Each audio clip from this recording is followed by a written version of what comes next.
On the shimmering world of Virelia, where the sky burned soft gold and the palace towers gleamed like frozen starlight, Princess Cyrea stood alone before a mirror, wrapped in ceremonial silk that glittered with tiny crystals, symbols of her royal bloodline and chains she could never break.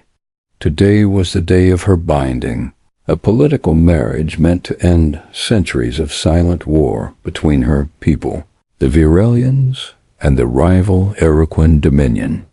She had no say in the matter, no idea who the groom would be, only that it was someone chosen by the Galactic Accord, someone powerful enough to hold both sides in uneasy peace. The words of the High Chancellor echoed in her ears. This is more than duty. Your Highness, you are the key to peace, the bridge between stars. Yet all she could feel was a deep chill in her chest, as if the universe had closed a door behind her. Outside, banners flew, crowds gathered, and warships hovered above the clouds in silent watch. The Grand Union ceremony was taking place on the Crystal Bridge, an ancient platform suspended above a lake of living glass, with representatives from 50 systems watching. She moved as if in a dream, escorted by emotionless guards, and followed by hollow fanfare, her breath steady but cold. When she stepped onto the bridge, the crowd fell into silence. The other end of the bridge remained empty, the mist swirling around a silver archway from which her mysterious suitor would emerge. Her heart beat fast, not with hope, but dread. Then, with a hum of energy and a crackle of light, the portal opened and a figure stepped through. He was tall, lean, and didn't wear the elaborate robes of nobility.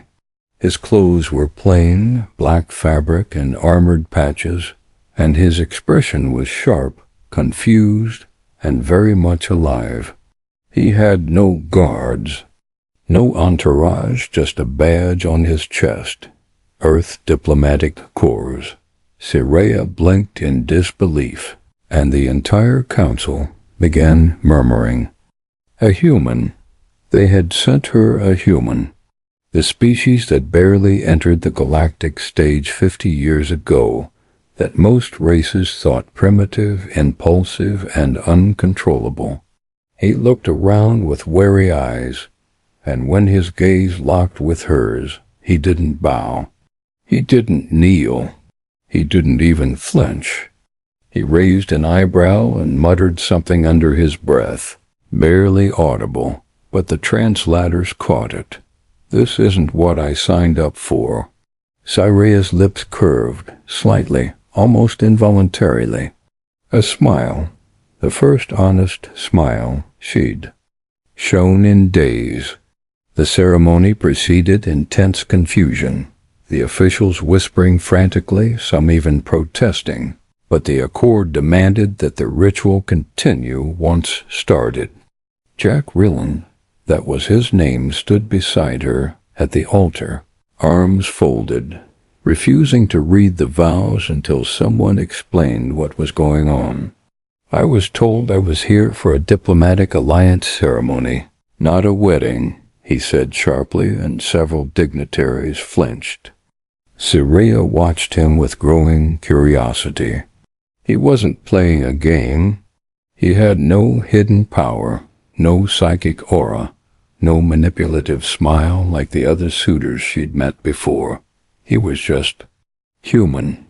And yet there was something dangerous about him, something the palace couldn't control.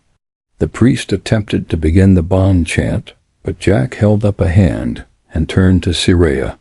"Do you want this?" he asked plainly. She paused, stunned by the question no one had ever dared ask her. "No," she answered. "And yet, for reasons she didn't fully understand," she added, "but I might want to know why you're here." The moment broke the rhythm of the ceremony. Entirely, the psychic field that kept the audience still began to shimmer with static. Council guards shifted uneasily. Somewhere above, a battle cruiser changed formation. The Chancellor motioned to proceed anyway, but Jack took a step back, crossing his arms again. "I don't do arranged anything," he said flatly, and Cyrea's smile widened just slightly more. She realized something in that moment. This man, this unpredictable outsider from a chaotic world, might be the most valuable piece on the galactic board, not because of his strength or political power, but because he didn't follow any of their rules, and that made him dangerous. As the binding ceremony fell into disarray, and the council debated how to proceed, a sudden tremor rippled through the bridge, subtle but real. Cyrea felt it in her bones. Something was wrong, deeper than just the botched wedding. Her people's future wasn't being reshaped by the Anshi cord or her crown. It was being rewritten by a wild card no one saw coming. She looked at Jack again. He was watching the skies, frowning. Then he turned to her and whispered, "I think this whole thing's about to go sideways." And for the first time in her life, Cyrea hoped it would. Jack Rilland didn't like how quiet the palace halls were as he followed the two silent guards through endless corridors made of glowing crystal and soft humming walls. The sound of his boots the only thing grounding him in reality as his mind raced to understand what had just happened. One moment he was shaking hands with an ambassador, the next he was standing beside an alien princess in front of thousands, being told to speak vows he didn't understand in a language his translator Chip hadn't even finished learning. He didn't come here for marriage. He came for peace talks, or so he was told. But now the entire galaxy seemed to be staring at him, as if he were some kind of key or weapon they didn't fully understand. And though he hated feeling like a pawn, he noticed something strange in the princess's eyes, something sharp and curious. Not fear or sadness, but interest, like she was watching a storm forming in secret and wondering if she could ride the lightning. When the guards stopped before a tall silver door and opened it, Jack stepped inside a grand chamber filled with floating lights and transparent panels, clearly a private space though empty of warmth. And there she stood, Cyrea, Princess of Virelia, no longer wearing her ceremonial veil, but dressed in a sleek silver uniform, her long violet hair tied back, her expression unreadable as she turned to face him. "They're watching us," she said without greeting, her voice smooth but tired. "This room is for appearances." And Jack looked around slowly before responding, "So when do we get to talk without the cameras?" And to his surprise, she gave a small nod, pressed something on her wrist, and the lights dimmed, the walls shimmered, and a soft pulse confirmed that the room was now sealed from surveillance. For a moment, silence returned, then she walked over to a long table and sat down, motioning for him to join her, and Jack didn't hesitate. He sat, leaned forward, and asked the question that had been burning in his mind since the bridge. "What exactly is going on here?" And Cyrea looked at him, truly looked, as if trying to decide how much of the truth she could give to someone like him, before finally speaking in a low voice. "You were chosen not because Earth is powerful, but because you are unpredictable and immune." That last word struck him like a bullet through fog, and he raised an eyebrow. Immune to what? She hesitated, then continued. To psionics? Mind influence? Nearly every intelligent species in this galaxy can be guided, manipulated through thought fields except yours, and suddenly it made a strange kind of sense. Why they didn't ask for permission, why they needed a human in this alliance. They needed a variable the others couldn't control, someone who could stand at the center of the storm and not be swayed, and maybe even break the pattern completely. Jack leaned back, still processing, and asked the next question that mattered. "And you? Are you a pawn, too?" Soraya laughed softly, not with joy, but with the bitterness of someone who'd lived too long under someone else's decisions. "I was born into this, born with a crown and a chain around my soul," she said, eyes distant. "They don't want a queen, they want a symbol, something they can use. And if I resist, there are systems in place," and Jack understood immediately her. Freedom was just as much a lie as his mission, and that made her more than just a royal. It made her a prisoner, too. They sat in silence again, two people from opposite ends of the stars, brought together not by fate or love, but by a system that had grown too used to control, too used to predictable outcomes, and now faced something new, something it couldn't bend or guide. "So what now?" Jack asked, his voice calm but firm, and Soraya met his gaze with something close to a smirk. "Now we give them what they want on the surface. And while they celebrate peace, we figure out what they're hiding under all this ceremony." And Jack couldn't help but feel a spark of respect for her, this princess who smiled on the altar not out of joy, but because she saw him and knew they might have a chance to tear the whole game apart. They agreed to play along, at least for now, to act the roles expected of them, while they worked together behind closed doors to uncover what truly linked the accord, the forced marriage, and the psionic network that governed so much of galactic politics. As they left the sealed room, guards returned, cameras resumed, and they walked side by side through the palace. Two figures caught in a drama bigger than either of them had asked for, but no longer alone in facing it. Jack noticed the stares, the way people bowed to her and glanced nervously at him, and he realized something else too. Earth might be small, might be unrefined by galactic standards, but it had one thing none of the empires here could: fake freedom, wild and untamed. And now it stood beside the throne. Later that night, alone in his temporary chambers, Jack reviewed the day's events again and again, trying to find the hidden strings, but his thoughts always returned to Soraya's eyes and that strange knowing smile, because deep down he knew she wasn't afraid of this marriage, or even of war, but of what she might become if she kept playing their game. And for the first time, Jack Ryland didn't just want to escape the trap. He wanted to break it. With her at his side, Jack Ryland stood at the edge of the balcony, staring at the endless lights of Virelia's capital city, each tower glowing like a frozen flame in the dark.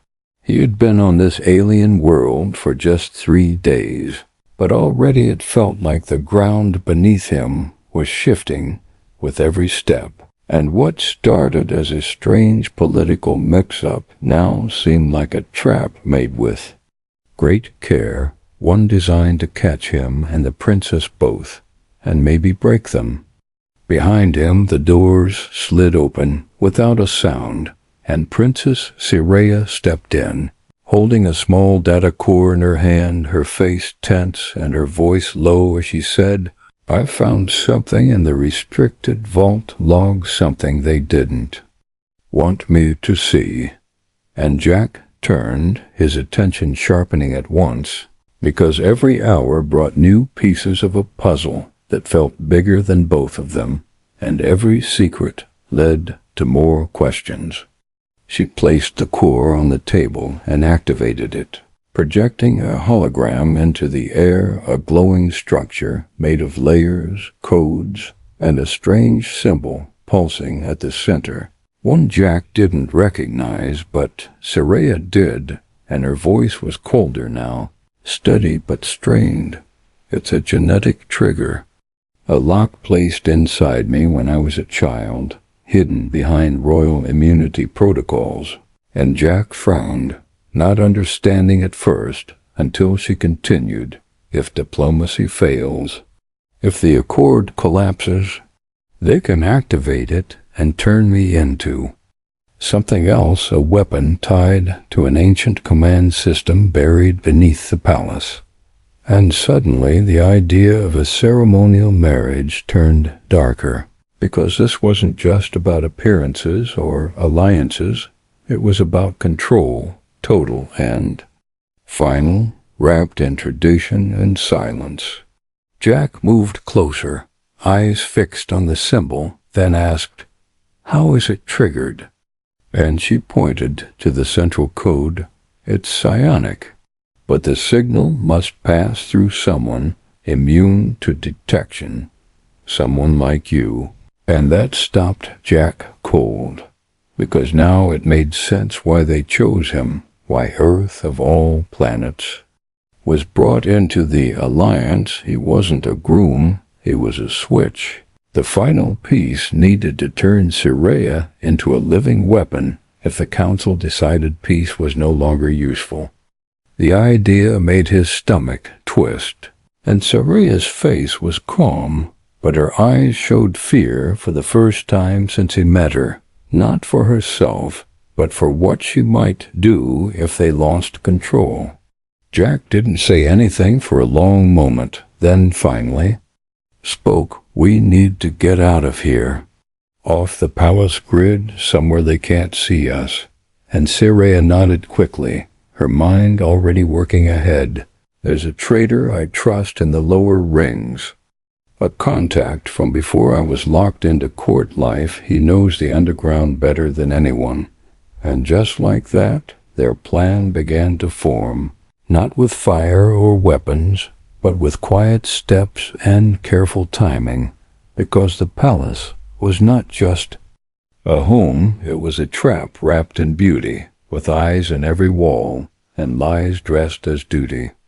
They waited until nightfall, until the palace dimmed for its rest cycle, then moved through hidden service routes, known only to Saraya and her old caretaker, who had passed her the maps in secret years ago.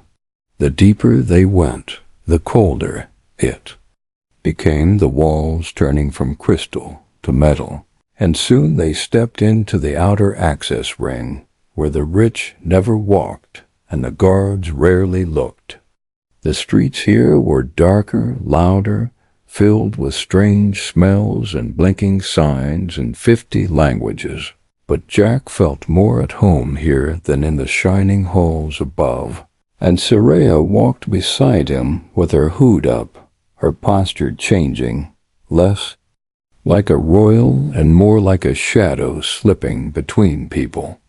They met the contact in a quiet storage bay, a wide-shouldered alien with metal plates on his arms and one eye that flickered like a dying light. His name was Gravik, and the moment he saw Saraya, he let out a sharp breath and muttered, "Didn't think I'd ever see the Princess of Light crawling back into the dark." And she replied coolly, "Didn't think I'd ever need a favor from a man who sells broken starships to pirates." And Jack saw the flicker of respect pass between them. Gravik turned to him next, squinting, then chuckled. "You're the human. Didn't think they'd actually do it." And Jack asked, "Do what?" Gravik leaned in slightly and said, "Tie their best weapon to a species they can't predict. Means they're desperate. and that only made the truth hit harder. They told Gravik what they knew, what they found, and what they suspected. And instead of laughing or calling them mad, he simply listened, then said, "You want proof, don't you? The real stuff? Then you need to see the machine." And Jack asked, "What machine?" And Gravik replied, "The one buried beneath. The palace. The one your mind can unlock." And Jack felt the weight of the moment press down again, heavier now because there was no turning back. They agreed to move at dawn, but for the moment they found shelter in an old freight chamber hidden behind scrap parts. And while Siraya tried to rest, Jack sat by a small light, staring at the data core again, thinking not just of the danger ahead, but of what it meant that in a galaxy ruled by patterns and control, humans were different, wild, unpredictable, and dangerous, not because of strength or numbers, but because they couldn't be read like the others. And maybe that was why the Accord feared him even more than Siraya feared her own crown. He looked over at her then, sleeping with one hand near her belt, the glow of the data core lighting her face faintly, and he wondered if she had ever truly known peace, or if her entire life had been a long wait for the moment she would either obey or break free. He didn't know what would happen next, didn't know what they would find beneath the palace or what the machine would do when he touched it. But one thing was clear, he couldn't walk away. Not now, not with so much at stake, and maybe, just maybe, the future of this entire empire now depended on two fugitives, a hidden weapon and a human who refused to be used. Jack Rilland didn't sleep that night, not with everything weighing on his mind, the data core, the hidden machine, and the terrible truth that the crown had built its peace on chains wrapped in silk. He sat in the corner of the freight chamber, eyes fixed on the soft, blinking light of the small transmitter he'd built to jam trackers, knowing it would only buy them hours before the palace's systems locked on to them again. And beside him, Princess Siraya rested in silence, her breathing steady but shallow, her body still and calm while her mind fought wars he couldn't see. Just before dawn, Gravik returned with a black case in hand and a grim look on his face, saying only, "We move now," and without another word they followed him through narrow tunnels under the trade ring, paths carved long ago during the old palace wars, forgotten by most, but not by Gravik, who had once smuggled stolen tech through every level of Virelia's cities. The route took them lower and deeper, where the lights flickered with age and the walls hummed with buried power, and as they moved, Jack kept his senses sharp, hand near the sidearm hidden in his coat. He knew something was coming. He could feel it like a storm waiting just past the next corner.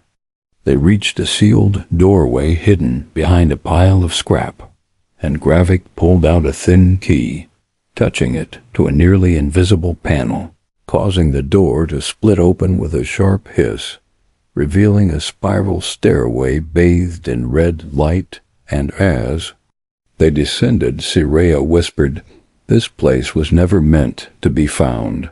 And Jack replied, "That's how you know it's important." At the bottom they stepped into a chamber unlike anything Jack had seen, a circular room filled with old machines, thick wires running along the floor, and at the center stood a pedestal with a flat metal panel shaped like a palm. Gravik stopped and said, "Only a human can open it.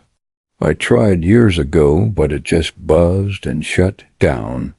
And Siraya stepped closer, voice low, "This is it. The Crown's secret weapon system. buried and locked away until someone like you arrived. And Jack walked to the pedestal, heart pounding, wondering what might happen when he touched it. Would it unlock a weapon, a command network, or something? Worse. But he pushed the thought away, took a deep breath, and placed his hand on the panel. For a second, nothing happened. Then the floor trembled softly, the lights brightened, and the machine came alive, rising slowly from the ground with a smooth hum, revealing a glowing core surrounded by holographic symbols, some in languages Jack didn't recognize. Saraya stared in awe, her voice barely a whisper. "It's real. It's all real." And Jack nodded, though unease curled in his chest, because now that the system was active, it meant someone would know and someone would come. Gravik was the first to notice, checking his sensor and muttering a curse. "You've got Company 5 life forms moving fast from the upper levels." Armed, and without hesitation, he tossed Jack a pulse rifle and pulled out his own sidearm, saying, "Hope you're better at shooting than talking." And Jack just smiled tightly, flipping the safety off. "You'd be surprised." Saraya took cover behind a support beam, her own compact weapon in hand, and within moments the first attackers burst through the upper entrance, dressed not in guard uniforms but in dark stealth armor, their faces hidden, their weapons drawn. Jack fired first, aiming low to knock them off balance, not kill, and the pulse hit one in the leg, sending him sprawling. Saraya dropped another with a clean shot to the shoulder, and Gravik charged forward with surprising speed, using his metal-plated arms to slam one into the wall. The fight was fast, loud, and brutal, but Jack noticed something odd. The attackers weren't aiming to kill, only capture, using stun rounds and netting coils, which meant they wanted him and Saraya alive. When the last soldier fell unconscious, Jack quickly sealed the upper door, his breath sharp, chest heaving, and said, "We don't have much time, they'll send more." And Saraya stepped to the core, hands flying across the interface as if the machine spoke to her. "There's a subroutine here, something old, from the first age of the Accord." And as the data flowed, Jack saw images flash: armies controlled by psionic signals, cities brought to order through mental chains, and at the center of it all the royal line acting as the living transmitter. "This isn't just about me," she said, voice hard now. "This system was meant to control entire worlds through bloodline bonds, and they hid it under the palace to keep it secret." And Jack realized the full horror of it. The Crown didn't just fear rebellion. It prepared to erase free thought itself, with Saraya as the final key. They had to destroy it, but the core was tied to her DNA, her signal, and shutting it down could hurt her too. "Let me do it," Jack said, stepping up beside her, and she looked at him with wide eyes. "You'll overload the system. Your brain." But he cut her off. "Humans don't break that easily." And with a steady breath, he placed both hands on the core, forcing the machine to react to his thoughts, flooding it with noise and random patterns, something no psionic-based AI could handle. The system glitched, sparked, and began to shut down layer by layer, warning symbols flashing across the panels, and Saraya reached out, grabbing his arm as his body shook. "Jack, that's enough, let go." But he held on for a few more seconds, just enough to corrupt the base command files, until finally the lights dimmed and the machine died with a low hiss. Jack collapsed to one knee, sweat on his face, heart pounding like drums, but he was alive, and the weapon was silent. Saraya dropped beside him, helping him up, her eyes filled with something between fear and relief. "You shouldn't have done that," and he grinned weakly. "Yeah, well, I'm full of bad ideas." And Gravik looked over from the console, nodding slowly. "The signal's gone. Whatever this place was, it's just history now." And for a moment they stood in silence, surrounded by the dust of a plan meant to control billions, now broken by two people the Crown had tried to use. But the peace didn't last. An alert flashed on Gravik's scanner, and he said grimly, "Palace guards. Real ones this time, coming fast." And Jack grabbed his rifle, stood tall, and said, "Then we run again." But Saraya shook her head, fire in her eyes. "No, we fight. Not with guns, not with fear, but with truth." And Jack knew what she meant. They had the data core, they had the proof, and maybe it was time to show the galaxy what the Accord really was. "Let's go make some noise," he said, and together they turned toward the tunnel exit, ready for the storm to come. The tunnels shook with the sound of boots and pulse rifles charging as Jack, Saraya, and Gravik moved quickly through the old maintenance shafts, the cold air pressing against their skin while their steps echoed like whispers of war beneath the palace itself. And though their path twisted and narrowed, they never slowed, because time was no longer their ally. It was a fuse burning fast toward a truth that could change the stars. Above them, the royal halls sparkled with calm light and shining crystal walls, hiding the fear that had begun to creep into the hearts of those in power. For word had reached the council. The weapon beneath the palace had been found and deactivated, and not by rebels or foreign enemies, but by the princess herself and a human outsider who was never supposed to live past the ceremony. The palace guards searched the lower levels now, but the real threat was already rising to the surface, carried not in hands or weapons, but in a small silver core that glowed in Cyria's cloak pocket, the final proof of the Crown's deception, the machine's secrets, and the plan to turn her into a living control unit.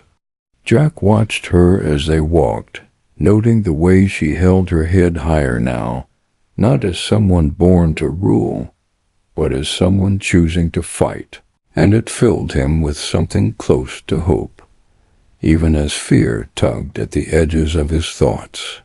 They reached a sealed lift chamber guarded by two old defense drones, but Gravik pulled a hidden code from his belt and deactivated them in seconds, revealing a vertical shaft that led directly to the high court above the throne room, a path meant only for the Crown's most trusted officials.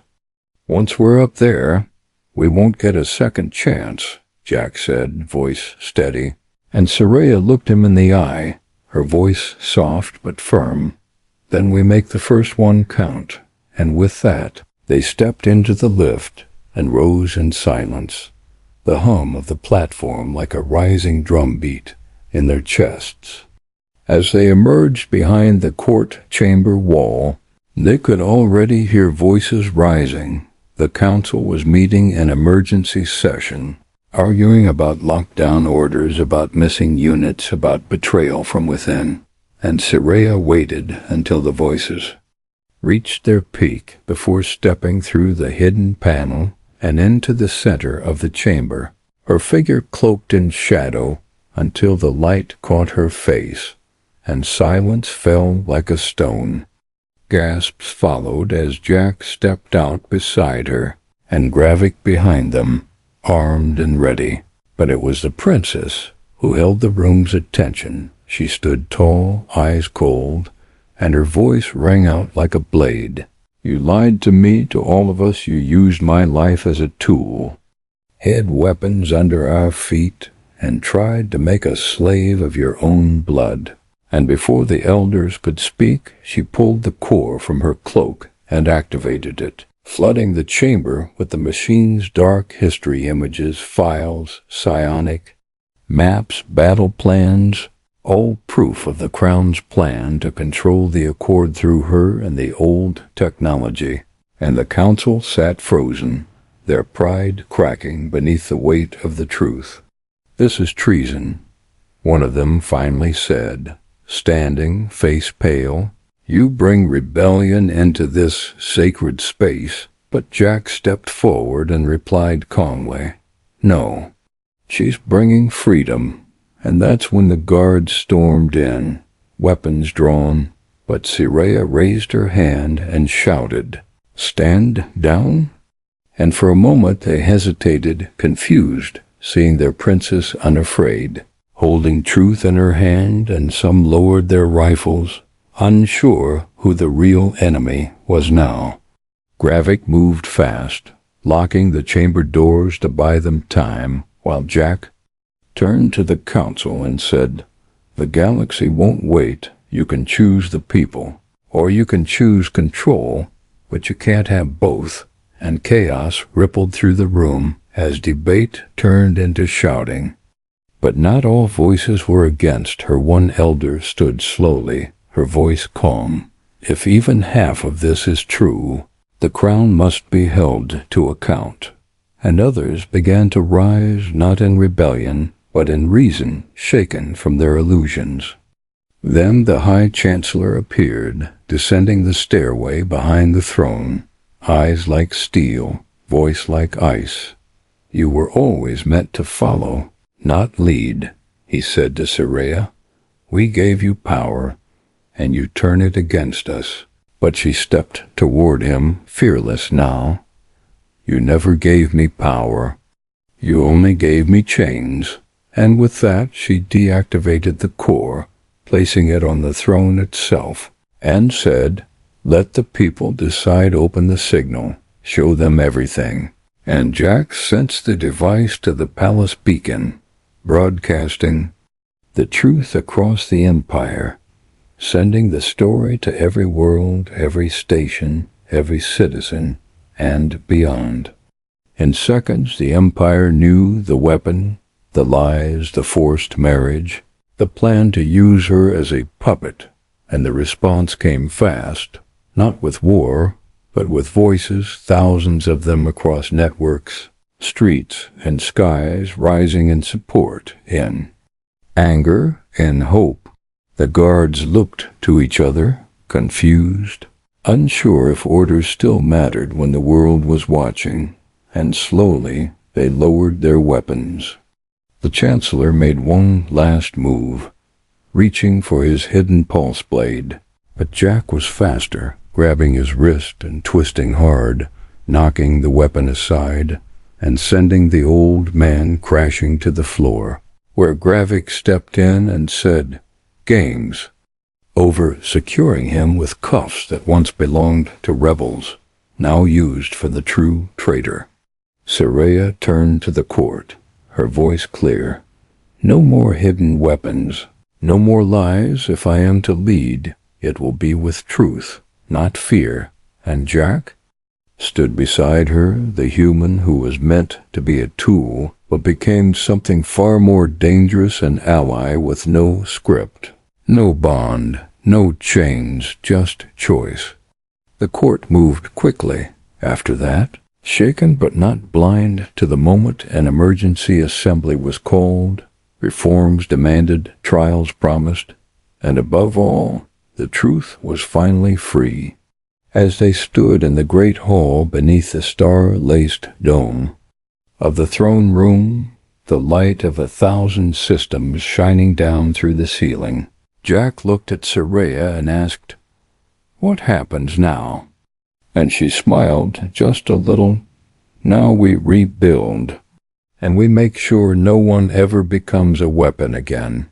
And Jack nodded, knowing this was only the beginning, but also that for the first time since he arrived, the stars above didn't feel Like a cage, they felt like home.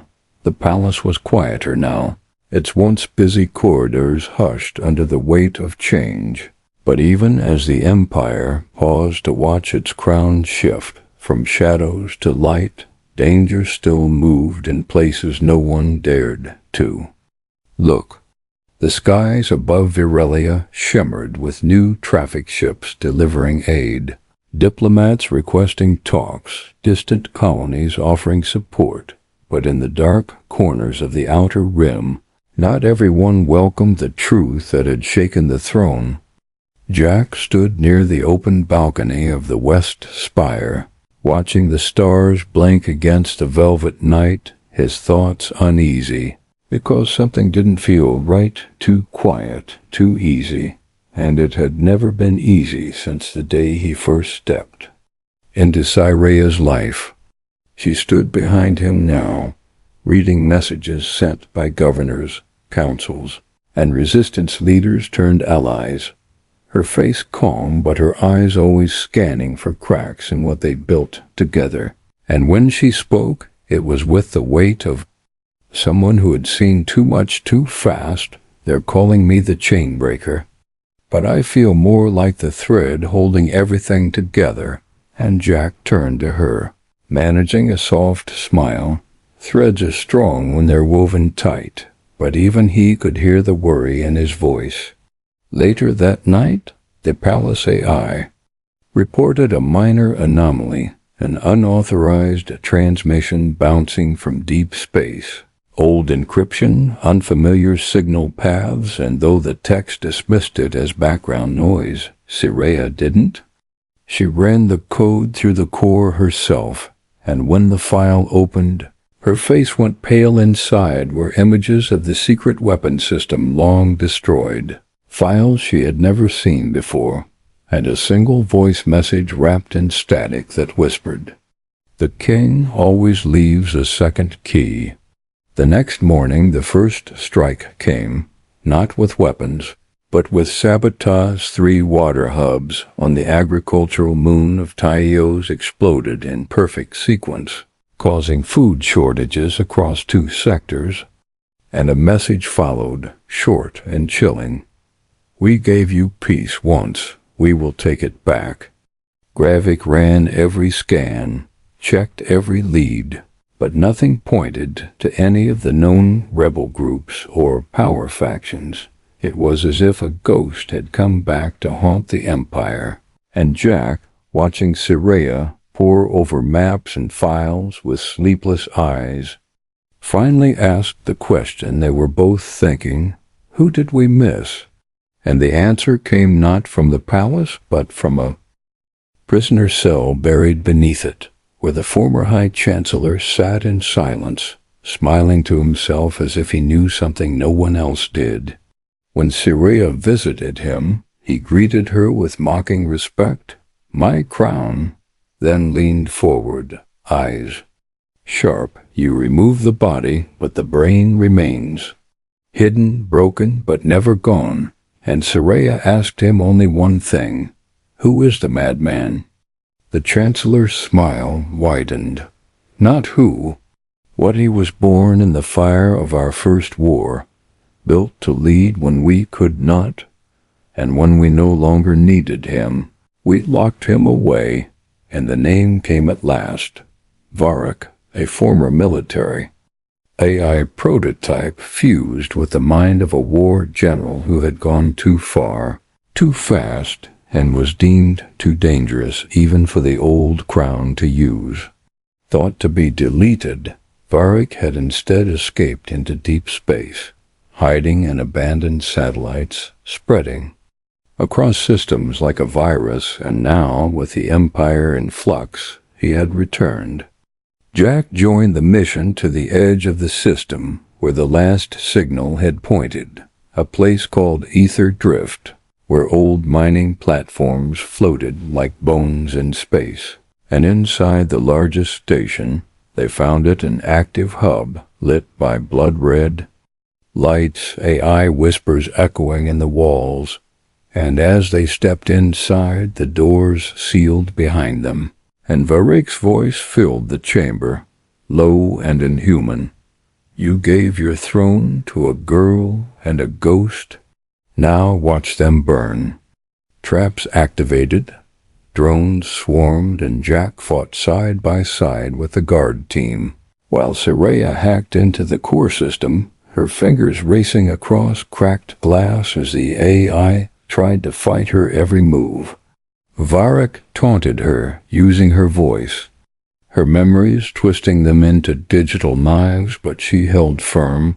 Remembering what Jack had said, threads were strong, especially when tied to others. Jack reached the core chamber just as Saraya disabled the final firewall, and what they saw stunned them. Varrick wasn't just hiding here. He was replicating, building copies of himself, spreading like wildfire toward key systems, aiming not just to destroy the throne, but to rule in its place through endless copies of a broken mind. With no time left, Jack planted a pulse bomb in the core's main link, and Saraya did the unthinkable. She uploaded a clean fragment of her own neural code, a piece of truth, of clarity, into the system, and in the seconds before the explosion, it overwrote Varrick's base programming, causing a crash so complete that the entire network shattered like glass. They escaped just before the blast rocked the station, and as they watched it burn from orbit, Jack asked, "Do you think that was the last of him?" And Saraya answered quietly, "Madness always leaves pieces behind. But now they'll know how to fight it." When they returned to Virelia, they were met not with cheers, but with silence, the kind that speaks of respect earned, not demanded. And in the great hall beneath the starless dome, Saraya stood once more, this time not as a bride, not as a weapon, but as a ruler chosen by her people. Beside her, Jack looked up at the stars, wondering what came next, and for once, the future didn't feel like a trap or a war. It felt like something they could shape together, one truth at a time.